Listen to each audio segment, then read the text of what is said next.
पिछले एपिसोड में आपने देखा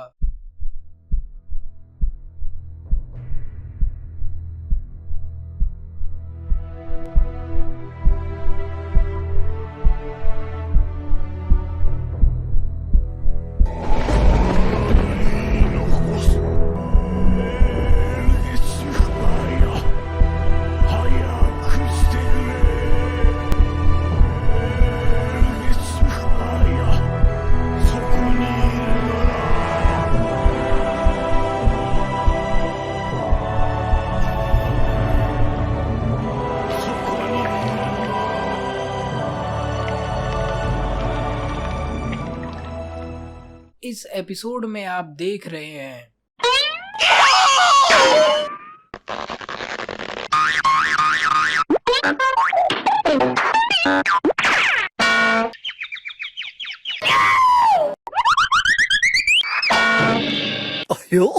और अगले एपिसोड में आप देखेंगे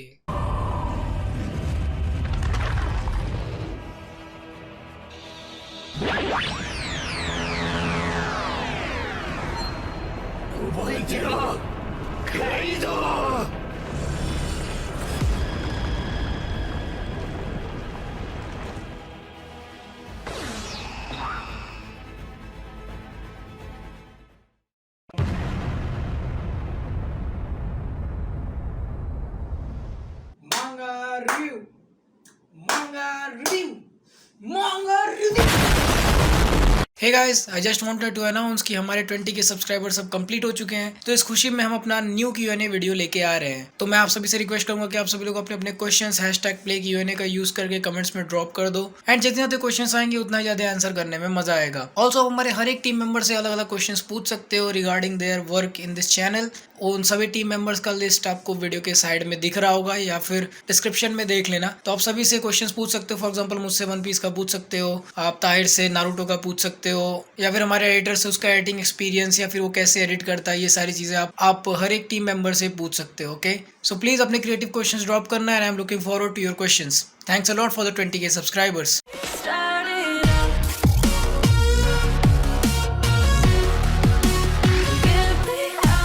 चैप्टर नंबर 1044 फाइनली आ चुका है और अब हमें सब कुछ पता चल चुका है कि आखिर लूफी के डेविल फ्रूट की रियलिटी क्या है। इस चैप्टर का नाम है द वॉरियर ऑफ लिबरेशन और इसमें हमें काफी सारी नई चीजें पता चली जो कि किसी ने एक्सपेक्ट नहीं की थी। काफी लोग इस चैप्टर से उतने खुश नहीं है, लोगों के लिए रियलिटी एक्सेप्ट करना थोड़ा सा मुश्किल हो रहा है। एंड आई होप आप और मैं हम सभी इसी चीज से डील कर रहे होंगे। एक मिनट, गम गम नो का मतलब गम गम नहीं था, ये सही है यार, ऐसे चूतिया कौन मनाता है। खैर वो सब छोड़ो, स्टार्ट करते हैं review of chapter 1044 the warrior of liberation. So guys, अब बिना टाइम वेस्ट किए लेट्स बिगिन।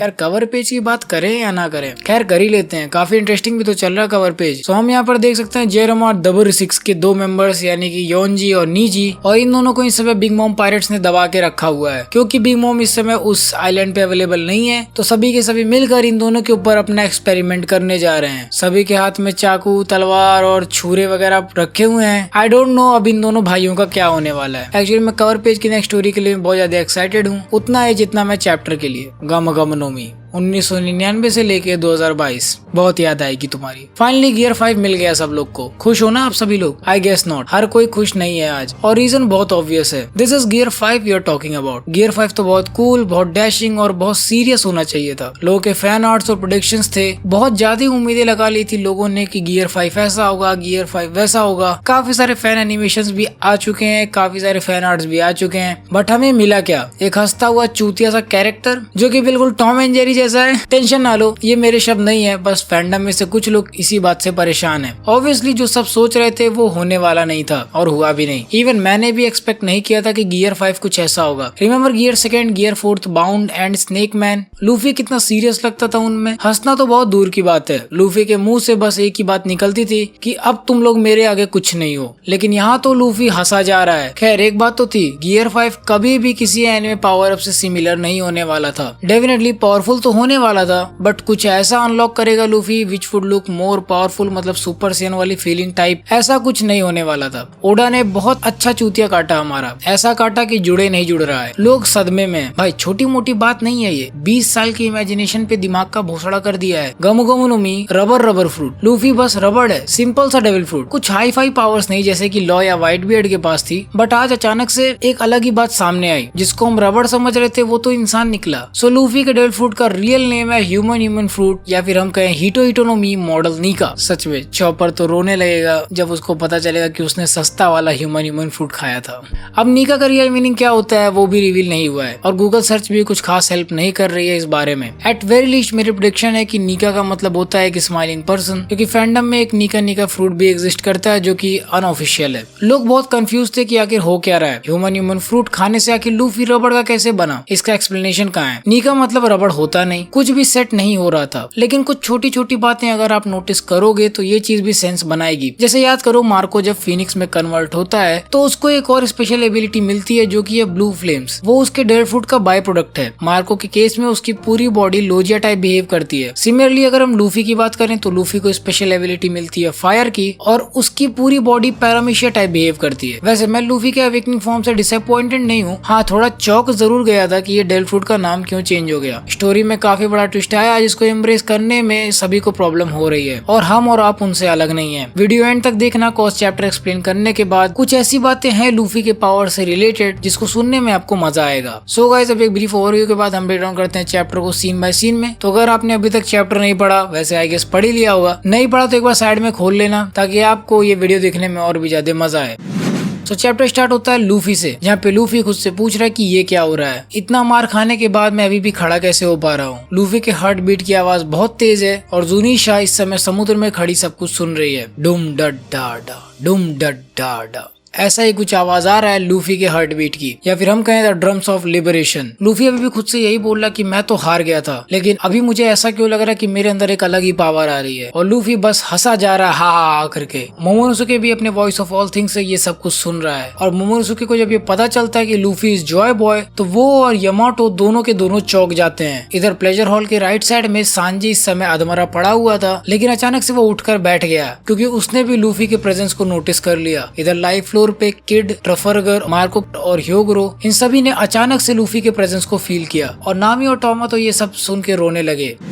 उसके बाद सीन शिफ्ट होता है द होली लैंड ऑफ मरीजोआ पे, जहाँ पे इस समय गोरो से बैठकर कुछ डिस्कशन कर रहे हैं। वहाँ पे गोरो से बोलता है कि हमने one of the best agents को सैक्रिफाइस कर दिया और काइडो को गुस्सा दिला दिया है। क्या सच में ये हमारी प्रायोरिटी थी? हमने सही किया या नहीं? तो वहाँ पे गोरो से रिप्लाई करता है कि हमने जो किया वो सही है, एटलीस्ट दूसरे अल्टरनेटिव से तो ज्यादा बेटर था। हमने एक बहुत ही प्रॉब्लमेटिक सिचुएशन को निपटा दिया। फिर एक बूढ़ा वाला गोरो से वो बोलता है कि कोई भी युग हो, वर्ल्ड गवर्नमेंट हर बार फेल हुई है गोमो गोमो नो मी को एक्वायर करने में। 800 साल से हम सभी लोग ट्राई कर रहे हैं, बट एक भी बार वो फ्रूट हमारे हाथ नहीं लगा। देखने में तो ऐसा लगता है कि वो फ्रूट खुद ही हमसे दौड़कर भाग रहा है। ये बात सुन के एक दूसरा गोरू से बोलता है कि ये तो इम्पॉसिबल है। फिर उधर से एक और मेंबर रिप्लाई करता है कि हर जोआन फ्रूट में एक अपनी विल होती है, और ये वाली जोआन फ्रूट तो एकदम ही डिफरेंट है क्योंकि इसके नाम में तो एक गॉड है। आफ्टर ऑल गम गम नो मी असलियत में एक मिथिकल जोआन है, और इसका असली नाम है ह्यूमन फ्रूट मॉडल नीका। और इतना बोलते ही हम देखते हैं लूफी का एक बड़ा सा स्प्रेड, जहाँ पे लूफी बिल्कुल नीका की तरह पोज करते हुए मून के सामने जंप कर रहा है, और दुम डड डा डा वाली आवाज बजी रही है, और इधर लूफी हा करके हंस भी रहा है। गोरो से आगे बताते हैं कि जो भी नीका डेविल फ्रूट खाता है उसकी बॉडी में रबर की प्रॉपर्टीज आ जाती हैं कॉम्बैट के लिए। उनकी सबसे बड़ी लिमिट होती है उनकी इमेजिनेशन, उनके चेहरे पे होती है एक बड़ी सी हंसी, और ये होते हैं the true warrior of liberation, यानी कि एक ऐसा वॉरियर जो कि लोगों को मुक्ति दिलाएगा, द सन गॉड नीका। इनके अवेकनिंग से इनके रबर बॉडी की स्ट्रेंथ एक्सपोनेंशियली बढ़ जाती है, और ये खुद को और भी ज्यादा फ्री फील करते हैं। ये डेविल फ्रूट दुनिया की सबसे बड़ी अजीब पावर देती है अपने यूजर को। खैर इससे पहले हम आगे बढ़े, कुछ अच्छी चीजें यहाँ पर बता दी है गोरोसे ने कि जोआन डेविल फ्रूट्स के पास अपनी एक विल होती है। विल तो एक इम्पोर्टेंट चीज है ही वन पीस में। इससे ये बात भी क्लियर होती है कि कैसे विल पास डाउन हुई है है इस फ्रूट के थ्रू, बट उस चीज को फिलहाल के लिए हम किनारे करते हैं। आते हैं फेक स्माइल डेविल फ्रूट्स पर। सो स्माइल डेविल फ्रूट्स एक्चुअली में बनाए गए थे ताकि जोआन डेविल फ्रूट्स को रेप्लिकेट किया जा सके, लेकिन उनका फेलियर रेट बहुत ज्यादा होता है। कभी सोचा है कि फेलियर होने पे वो सभी लोग हंसने क्यों लगते हैं, और अगर सक्सेस हुआ तो उन सभी के अंदर लिविंग जानवर कैसे आ जाते हैं। ये चीज तो हमने नॉर्मल जोआन्स के साथ नहीं देखने को मिली। तो यहाँ मुझे क्या लगता है कि जोआन डेविल फ्रूट्स में अपनी एक विल होती है। रियल फ्रूट खाने से वो विल यूजर के सोल के साथ मिक्स हो जाती है, बट स्माइल डेविल फ्रूट के साथ ऐसा नहीं होता। अगर विल रीइंकार्नेट हुई तो एक न्यू लाइफ भी, या हम कहें एनिमल भी रीइंकार्नेट हो जाता है यूजर के अंदर। स्माइल फ्रूट वाले हंसते रहते थे हमेशा। तो यहाँ से एक चीज ये भी समझ आ रही है कि शायद मे बी डोफ्लामिंगो यही डेविल फ्रूट रिप्लिकेट करने की कोशिश कर रहा हो, यानी कि नीका डेविल फ्रूट। जाने या अनजाने में वो सब भी नीका डेविल फ्रूट बना रहे होंगे, जो कि फेल होने पे सभी की फीलिंग्स छीन कर बस हंसी दे देता था। ये सिर्फ एक फैन थ्योरी है, बट लेट्स सी आने वाले टाइम से ये भी रिवील हो जाएगा कि आखिर स्माइल डेविल फ्रूट्स प्रोड्यूस कैसे होते हैं। इसके बाद नेक्स्ट सीन हम देखते हैं सेकंड फ्लोर पे, जहाँ पे हियोरी इस समय ओनिगाशिमा पे प्रेजेंट है। ओरोची इस समय पत्थरों के नीचे दबा हुआ है और वो हियोरी से बोल रहा है कि मैं सच में ओडेन को बहुत एडमायर करता था। दोबारा सोचो हियोरी, आखिर तुम क्या कर रही हो? ये सभी कुछ काइडो का किया धरा है, वो मुझे बस इस्तेमाल कर रहा था। हम अभी भी साथ में यहाँ से भाग सकते हैं, जल्दी से सी स्टोन वाले नेल्स हटा दो। इस पे हियोरी उसको रिप्लाई करती है कि तुमने उस समुराई के मुंह के सामने ही झगड़ा कर लिया जिसके तुम कर्जदार थे। तुम्हारा भरोसा अब कौन करेगा? मेरे पापा ने अपनी प्रॉमिस पूरी की थी ना। वो पागलों की तरह, चूतियों की तरह डांस करते रहे 5 साल तक, क्योंकि उन्हें लगता था कि तुम और काइडो मिलकर वानो को फ्री करने का एग्रीमेंट पूरा कर दोगे अगर वो ऐसे ही नाचते रहे। उन्होंने तो कभी ये बात अपने फैमिली को भी नहीं बताई। मेरे बाप एक ऐसे इंसान थे जिसने अपने बोले हुए शब्द को पूरा किया। वो तब भी तुमसे यही उम्मीद लगा रहे थे कि शायद तुम वानो को फ्री कर दो अगर वो 1 घंटे तक लगातार बॉयल होते रहेंगे, इवन जबकि उनकी बॉडी भी तेल में जल रही थी। इतना सब होने के बाद भी वो हमेशा ही हंसते रहते थे। मैं कभी नहीं समझ पाऊंगी कि मेरे बाप ने कितना सैक्रिफाइस किया था। उन्होंने वानो की सारी प्रॉब्लम्स को अपने कंधों पर रख लिया था, सिर्फ इसलिए क्योंकि पूरा का पूरा वानो तुम्हारे कंट्रोल में था। हियोरी को अपना एक फ्लैशबैक भी याद आता है, जहाँ पे वो अपने पापा से पूछती है कि पापा, क्या आपको सच में ये सब अच्छा लगता है? आप जाके बाहर नाचते रहते हो और लोग पता नहीं क्या क्या आपके बारे में बोल रहे हैं। जिस पर ओडेन उसको हंसते हुए रिप्लाई करता है कि हाँ, मुझे कोई प्रॉब्लम नहीं है। जानती हो क्यों? क्योंकि मेरे साथ मेरी फैमिली है। हियोरी ये बात सुनकर खुश हो गई थी और उसने प्रॉमिस किया था कि वो हमेशा अपने पापा के साथ रहेगी। ये सब सुनने के बाद ओरोची रिप्लाई करता, हाँ, मुझे याद आया। मैंने हमेशा यही बोला है कि ओडेन बहुत ग्रेट समुराई था। क्योंकि मैं एक शोगुन है तो मैं पक्का ट्राई करूंगा कि ओडेन की लेगेसी को भूला ना जाए। लेकिन तभी हियोरी को गुस्सा आ जाता है। वो अपना मास्क उतार कर फेंक देती है और वो ओरोची को बोलती है कि जबान संभाल के बात करो बहन के, मेरा नाम है कोजुकी हियोरी। मुझे हमेशा से इस बात का गर्व था कि मुझे मेरे पापा का नाम मिला, इवन जबकि मैं भूखे और फटे कपड़ों में घूमा करती थी। लेकिन दूसरी तरफ तुम्हारे पास तो ऑनर नाम की चीज नहीं है। हर रोज तुम्हें शोगुन की तरह बर्दाश्त करना मुश्किल होता जा रहा था और हर दिन वानो से और भी ज्यादा लोग मरते जा रहे थे। ये सब सुनकर ओरोची की गांठ फट जाती और वो हियोरी से बोलता है कि हियोरी, प्लीज ऐसा कुछ मत करना जिससे तुमको रिग्रेट हो। रिवेंज से किसी का कुछ नहीं होता और वैसे भी मुझे मार कर कोई फायदा होगा नहीं। काइडो अभी भी अनबीटेबल है। लेकिन तभी पीछे से कांजरो का एक कजन बो आता है जो कि ओरोची सामा करते हुए उसके पास आ रहा होता है और वो बोलता है कि ओरोची सामा, मैं फेल हो गया। ओरोची उसको देखकर बहुत ज्यादा खुश हो जाता है और वो उसको बोलता है कि जल्दी से इस औरत को जला डालो। The failed revenge of A श्यू, 20 years in the making। ये तुम्हारे शो के लिए परफेक्ट टाइटल रहेगा। कोजुकी हियोरी को ये दिखा दो कि किस्मत सिर्फ पावरफुल लोग का साथ देती है। लेकिन ओरोची, तुम्हारी जिंदगी कहाँ इतनी आसान अब होने वाली है। मुझे तो ऐसा लगता है कि अगर कांजुरो जिंदा होता तो वो ओरोची के साथ सेक्स कर लेता,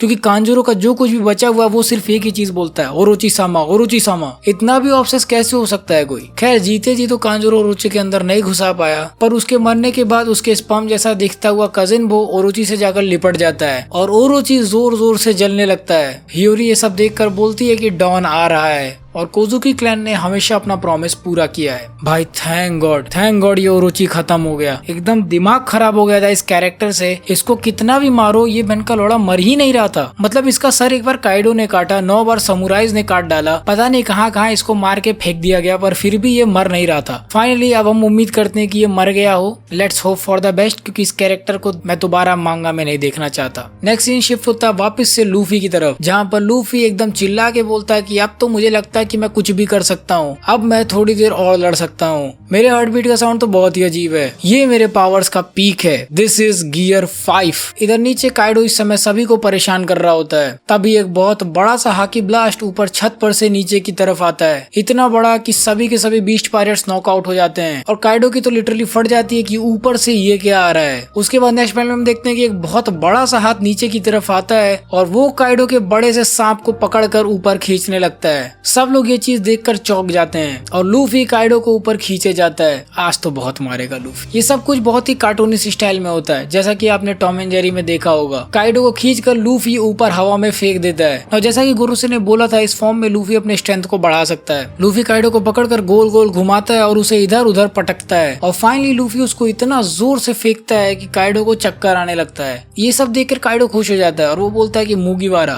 थैंक गॉड तुम अभी भी जिंदा हो। पर काइडो कहाँ रुकने वाला है, वो उसकी तरफ अपना ब्लास्ट ब्रेथ फायर करता है और एक पॉइंट पे तो ऐसा लगता है कि लूफी ब्लास्ट ब्रेथ को देखकर उसकी भी फट गई है, but not so fast. Obviously Luffy का डेविल फ्रूट अवेकन हो चुका है। वो जमीन को पकड़ता है और सीधे हवा में उठा देता है और काइडो का ब्लास्ट ब्रेथ उससे लड़के बाउंस बैक होके वापस काइडो की तरफ जाता है और काइडो अपने ही अटैक से ब्लास्ट हो जाता है। उसके बाद एक बड़े से स्प्रेड में हम देखते हैं लूफी का प्योर गियर 5 नीका फॉर्म, जहाँ पे उसके बालों में आग लगी हुई है और वो बस हंसते जा रहा है। टेंशन मत लो, काइडो भी हारा नहीं है और वो लूफी से बोलता है कि उस CP0 के मेंबर्स की तरफ से मैं तुम्हें सॉरी बोलता हूँ, मैं ऐसे जीतना नहीं चाहता था। इस पे लूफी इसको रिप्लाई करता है कि कोई बात नहीं, अब फाइनली हम इस फाइट को फिनिश कर देंगे। और मांगा की final line, the battle reaches it's finale के साथ चैप्टर नंबर 1044 खत्म। खैर चैप्टर खत्म, बट मेरी वीडियो नहीं। So let's focus on लूफीज powers. हाँ, तो जैसा कि मैंने बोला था स्टार्ट में, लूफी के पावर से काफी कुछ डिड्यूस हुआ। सबसे पहली चीज जो मैंने नोटिस की वो है लूफी के फॉर्म्स। कुछ पैनल्स में अगर आप देखोगे तो आपको लूफी का बाउंडमैन फॉर्म भी दिखेगा, मतलब जब उसको स्ट्रेंथ की जरूरत होती है तो वो इजिली उस फॉर्म को निकाल सकता है और उसको इनहेंस भी कर सकता है। फिर दूसरी चीज जो मुझे बहुत इंटरेस्टिंग लगी वो था the way Luffy held the ground. कुछ याद आ रहा है ये पैनल देख के? नहीं, रुको मैं बताता हूँ। याद करो व्हाइट बियर्ड कैसे रियलिटी को अपने हाथ से पकड़ के मोड़ सकते थे, ठीक वैसे ही लूफी जमीन को मैनिपुलेट कर सकता है। अब यहाँ से हम एक चीज का अंदाजा लगा सकते हैं कि व्हाइट बियर्ड का डेविल फ्रूट भी उस समय अवेकन था जब उन्होंने डायमेंशन को पकड़कर मोड़ दिया था। ऑल्सो अगर लूफी के एबिलिटीज को कंसिडर करें तो पॉसिबिलिटी ये भी है कि लूफी एक ऐसा पर्सन है जो कि व्हाइट बियर्ड के शॉक वेव्स को एब्जॉर्ब या बाउंस बैक कर सकता है। ये कोई नई बात मैं आपको नहीं बता रहा हूँ। सेनगोकू का शॉक वेव लूफी ने बलून मूव से रोक लिया था, तो अवेकनिंग में एटलीस्ट गुरागुरा नोमी को लूफी रोक पाएगा। ये ऑब्वियस है क्योंकि आगे चलकर लूफी को ब्लैक बियर्ड से फाइट करना है। ऑल्सो लूफी को सन की पावर्स मिली है, वहीं ब्लैक बियर्ड के पास डार्कनेस की। मतलब ओहारा की वो वाली थ्योरी, एक ही सिक्के के दो पहलू वाला सिस्टम जो कि ओडा अपने मांगा में इम्प्लीमेंट करते रहते हैं। गाइस रुको, अभी एक चीज हम भूल रहे हैं, द रेड हॉक और रेड रॉक वाले मूव्स। रेड नाम से सिर्फ अभी तक हमें 2 ही मूव्स मिले हैं, लेकिन अब आने वाले चैप्टर्स में लूफी और भी रेड यानी कि फायर पावर्स वाली मूव्स को यूज करेगा, क्योंकि ऑब्वियसली लूफी ने अपना नीका फॉर्म एक्टिवेट कर लिया है और उसके पास अब फायर का प्योर एक्सेस है। वैसे मैंने बहुत डिटेल में इस फ्रूट को एनालाइज किया था अपने लास्ट वीडियो में, जिसका नाम है गम गम नोमी की रियलिटी। तो मैं आपको रिकमेंड करूंगा कि आप उस वीडियो को देखना मत भूलना। आई होप आने वाले चैप्टर्स में हमें कुछ सीरियस फाइट्स देखने को मिलने वाली हैं, हंसते हुए ही बट थोड़ा सा सीरियस। बाकी फैन एनिमेटर्स के लिंक डिस्क्रिप्शन में है, पिन कमेंट्स में भी मैं डाल दूंगा, अगर वहां पर नहीं है तो डिस्क्रिप्शन में पक्का होगा। जाके उन्हें भी प्यार दो, उनको भी लाइक करो और सपोर्ट करो और बता देना कि RS प्ले सुपर ने भेजा है। बात करें मांगा की रेटिंग्स की तो पैनल वाइज मैं इसको देना चाहूंगा 8 आउट ऑफ 10। कुछ बहुत अच्छे पैनल्स हमें देखने को मिले, स्पेशली कार्टून स्टाइल वाले पैनल्स, थोड़ा चेंज ऑफ यूजुअल एटमॉस्फेयर लग रहा था। मैं इसको और ज्यादा रेटिंग नहीं दे रहा हूँ, कॉज आई नो अभी और बहुत अच्छे पैनल्स आने वाले हैं, जैसे से लूफी इस फ्रूट को और अच्छे से एनालाइज करेगा। स्टोरी वाइज मैं इस चैप्टर को देना चाहूंगा 9.5 आउट ऑफ 10, कॉज बहुत अच्छी ट्विस्ट थी। गम गम नो मी ऐसा हो जाएगा मैंने सोचा नहीं था। काफी कुछ रिवील हुआ ज़ोआन एंड हिटो हिटो नो मी के बारे में, और अगर डीपली एनालाइज करें इस चैप्टर को तो शैंक्स, गोरोसे, ईमू और लूफी इन सब के बारे में बहुत कुछ बाहर निकल के आता है, जो कि आप मेरे पिछले वीडियो में देख सकते हो। बात करें एक्शन की तो भाई इस चैप्टर को मिलेंगे 8 आउट ऑफ 10। बहुत अच्छे से पीटा है लूफी ने काइडो को पकड़ के। नए वाले डेविल फ्रूट की एबिलिटीज देख के बहुत मजा आया। 8 रेटिंग्स इसलिए क्योंकि ये तो ट्रेलर था लूफी के न्यू एबिलिटीज का। नेक्स्ट चैप्टर ब्रेक पे तो नहीं है, तो ऑब्वियसली हमें नेक्स्ट वीक अगला चैप्टर देखने को मिल सकता है। और गाइस इसी के साथ end of review of chapter 1044 the warrior of liberation.